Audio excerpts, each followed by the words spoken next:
Cockroach जनता party आ गई रे भाई। रात भर किचन में सभा लगाई, चाय के डब्बा पर भाषण झाड़ी, पागल घरवाली मच गई बर्बादी। कोकरोच जनता पार्टी आ गई रे भाई।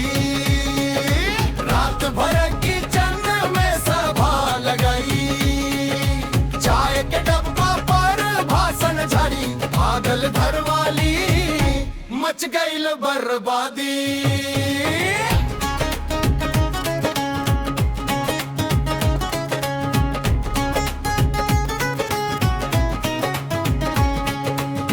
कोकरोच जनता पार्टी जिंदाबाद, रोटी के टुकड़ा पर करे विवाद, दिन में छुपे रात में निकले, देख के सबके हालत बिगड़े।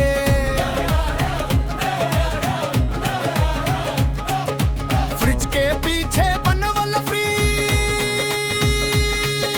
तेलवा डब्बा बनवल हेड ऑफिस, चीनी डिब्बा मंत्री जी के, बिस्कुट पर पूरा कब्जा जी के। झाड़ू लेके मम्मी दौड़ ली, सोफा नीचे सबके पकड़ ली, फिर भी बोले नेता मोता, जनता हमरा साथे छोटा। कोकरोच जनता पार्टी आ गई रे भाई। रात भर किचन में सभा लगाई, चाय के डब्बा पर भाषण झाड़ी, पागल घरवाली मच गई बर्बादी।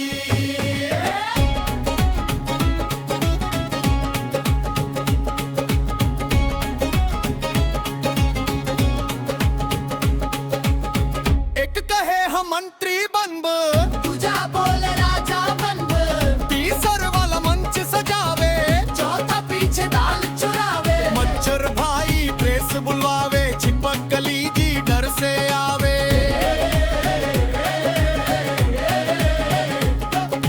बिल्ली बोली का ड्रामा,